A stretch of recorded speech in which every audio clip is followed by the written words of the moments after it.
Very very good morning dear students. हम लोग आ चुके हैं आपके अपने चैनल मैथ साइंस स्टार्स में।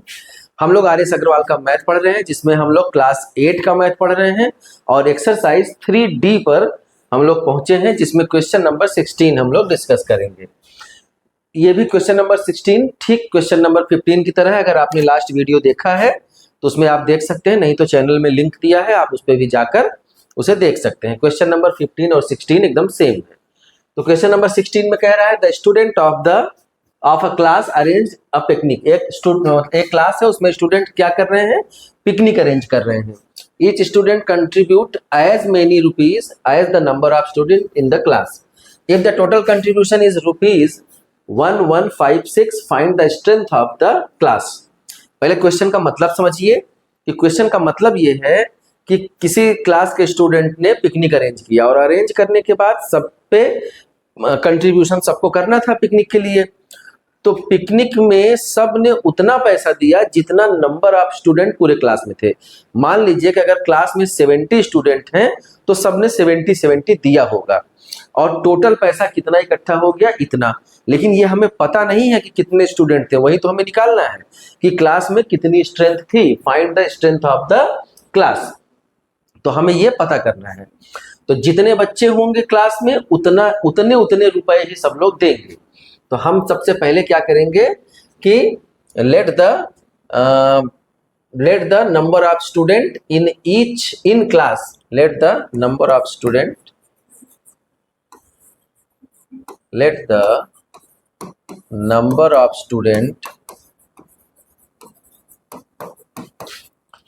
इन क्लास इक्वल टू x।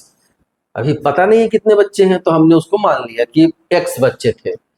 और कंट्रीब्यूशन फॉर, यहाँ पे कंट्रीब्यूशन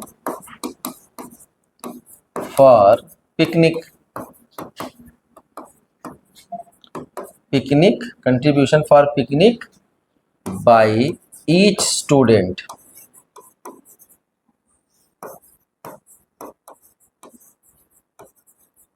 ये भी x है, जितने बच्चे हैं उतना ही पैसा देंगे।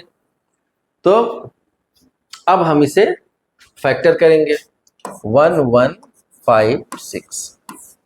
आइए, लास्ट में 6 है, 2 से कटेगा। 2 5 जा 10 और 2 7 जा 14 और 2 8 जा 16। अगेन 2 2 जा 4 और 2 8 जा 16 और 2 9 जा 18। पर अब किसी छोटे नंबर से तो नहीं कटेगा, 2 से नहीं, 3 से नहीं, 4 से नहीं, 5 नहीं कटेगा। यहाँ पे अब हमें बड़े नंबर पे जाना पड़ेगा। आप देखिए ये किसी का स्क्वायर बन रहा है। अगर आप प्रैक्टिस करेंगे तो धीरे धीरे आपको समझ में आने लगेगा। ये 17 से कटेगा क्योंकि ये 17 का स्क्वायर है। यहाँ पे देखिए हम 17 से करते हैं एक बार। 17 1 जा 17, तो बचा क्या अब यहाँ पर बचा 11 बचा, तो 119 हुआ। देखिए यहाँ पर 119 और 17 7 जा क्या होता है, 119 होता है। तो 17 7 जा 119। अब फिर से 17 करके 1 टाइम्स करेंगे तो ये आपका आ जाएगा। अब आपके पास कौन कौन से फैक्टर बने, तो 2 इंटू 2 इंटू 17 इंटू 17। तो यहाँ पर भी आप कैसे करेंगे कि अब यहाँ पर भी आप इसका स्क्वायर रूट निकालेंगे। किसका स्क्वायर रूट, अब ये किसका है, फैक्टर किसका हुआ, 1156 का फैक्टर जब हम करेंगे तो ये होगा। अब 1156 का फैक्टर हो गया, लेकिन हमने माना क्या था, x माना था। फिर यहाँ पे भी दोनों x का स्क्वायर होगा और इसका फैक्टर निकालने के लिए हम क्या करेंगे कि इसका स्क्वायर रूट निकालने के लिए हम करेंगे एक 2 ले लेंगे और एक 17 ले लेंगे। तो square root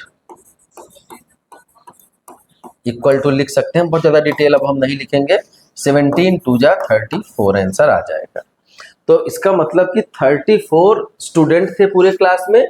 number of student equal to 34 आप निकाल सकते हैं। स्ट्रेंथ ऑफ द क्लास आप निकाल सकते हैं। स्ट्रेंथ ऑफ द क्लास मतलब नंबर ऑफ स्टूडेंट। तो नंबर ऑफ स्टूडेंट या स्ट्रेंथ ऑफ द क्लास भी आप लिख सकते हैं इक्वल टू 34। तो 34 स्टूडेंट थे और सब ने 34 रुपीज कंट्रीब्यूट किया, तभी तो 34 इंटू 34 करेंगे तो 1156 आंसर आ जाएगा।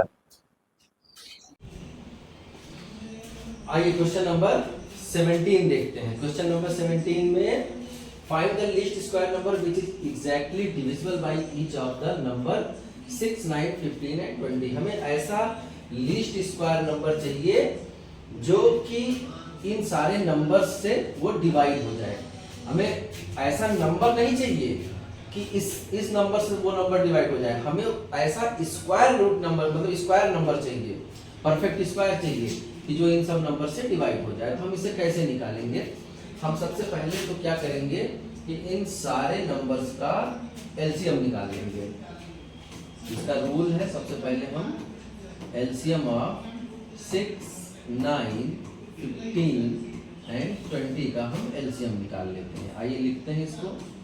6, 9, 15 और 20 लिख लिया हमने। आइए 2, 3 जा 6, यहाँ पर 9 और ये 15 रहेगा, ये 10 हो जाएगा।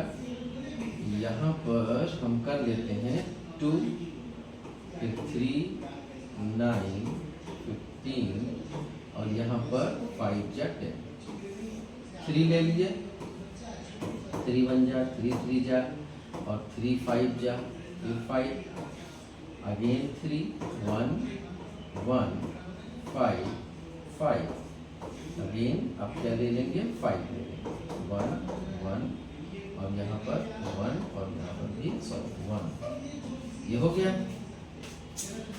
अब देखिए इसका हम मल्टीप्लाई करेंगे तभी तो एलसीएम निकलेगा। तो एलसीएम इक्वल टू हम कर लेंगे 2 × 2 × 3 × 3 × 5। मल्टीप्लाई कर लीजिए। 2 2 जा 4, 4 3 जा 12, 12 3 जा 36 और 36 5 जा 36 5 जा हो जाएगा 180। तो 180 के क्या है? ये सारे फैक्टर्स हैं।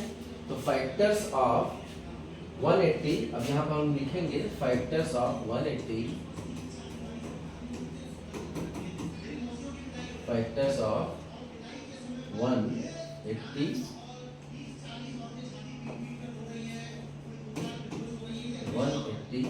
क्या होंगे?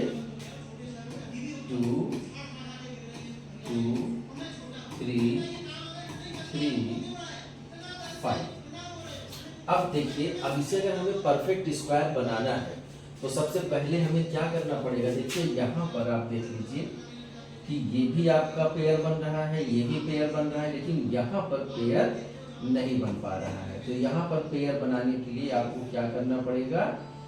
एक और 5 से मल्टीप्लाई करना पड़ेगा। तो फैक्टर्स ऑफ, ये जब फैक्टर्स हमने निकाला तो एक और 5 से मल्टीप्लाई करना पड़ेगा तभी ये परफेक्ट स्क्वायर बनेगा। तो हमें यहाँ पर स्टेटमेंट लिखना पड़ेगा to make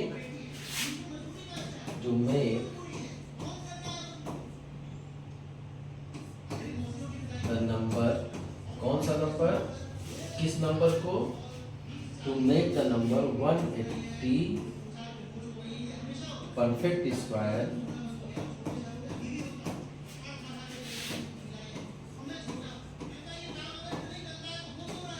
we must be multiply, हमें मल्टीप्लाई करना पड़ेगा किससे?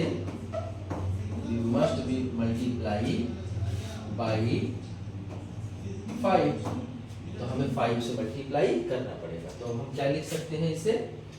180 इंटू 5, चाहे ये पूरा लिखिए या फिर 180 लिखिए। तो 180 इंटू 5 करेंगे तो क्या आ जाएगा आपका? 500, 5 8 जा 40 और 5 1 जा 5 और 4 900। तो ये 900 जो नंबर आया ये एक परफेक्ट स्क्वायर नंबर आया जो कि इन सब से डिवाइड हो जाएगा। तो ये क्वेश्चन आपका फिनिश हो गया। आइए अगला क्वेश्चन देखते हैं। सेम इसी टाइप का क्वेश्चन है। Find the least square number which is exactly divisible by each of the number 8, 12, 15 and 20। तो सबसे पहले हमने क्या किया था? हमने सबसे पहले एलसीएम निकाला था। तो एलसीएम निकालने के लिए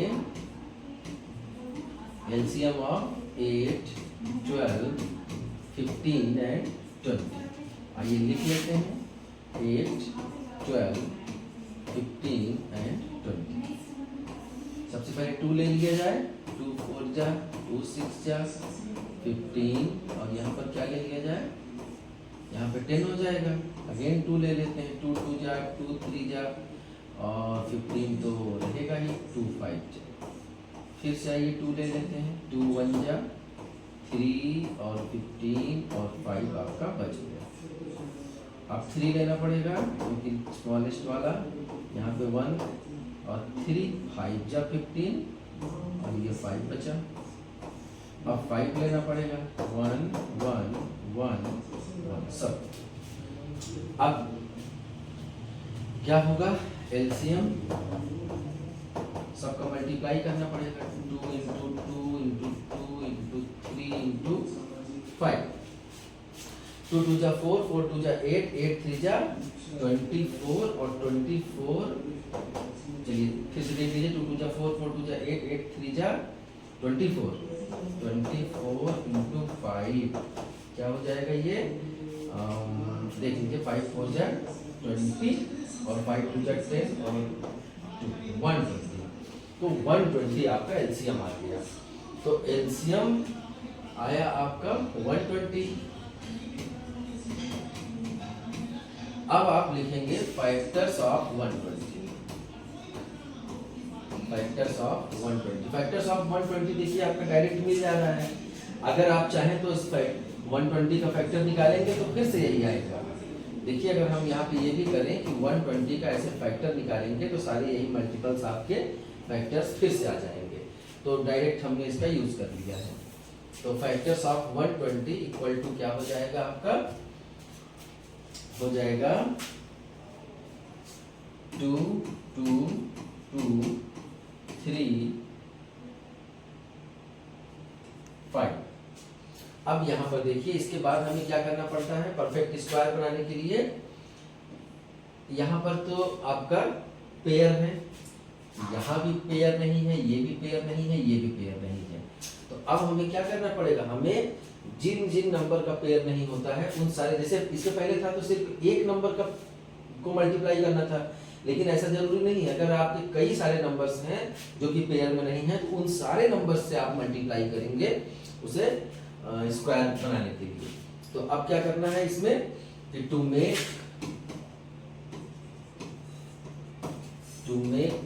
द परफेक्ट स्क्वायर,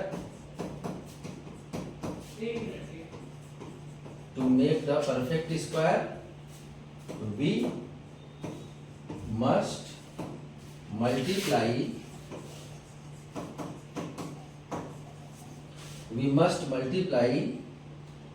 by किससे किससे, एक 2 एक्स्ट्रा, एक 3 एक्स्ट्रा और एक 5 एक्स्ट्रा। तो 5 3 जा 15, 15 2 जा 30।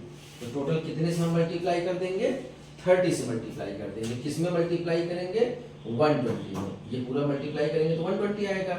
तो 120 इंटू 30 कर लेंगे तो क्या आ जाएगा, 12 3 जा 36 और ये 20। तो ये नंबर वो आ गया जो कि एक परफेक्ट स्क्वायर नंबर है जो इन सब से डिवाइड हो जाएगा। तो ये आपका क्वेश्चन यहाँ पर फिनिश होता है और ये एक्सरसाइज भी 3D आपका फिनिश होता है। इसके बाद हम लोग नेक्स्ट चैप्टर में फिर से मिलेंगे। तब तक के लिए बाय बाय, टेक केयर, स्वस्थ रहिए, मस्त रहिए, खुश रहिए, पढ़ते रहिए और अपने स्वास्थ्य का ख्याल रखिए।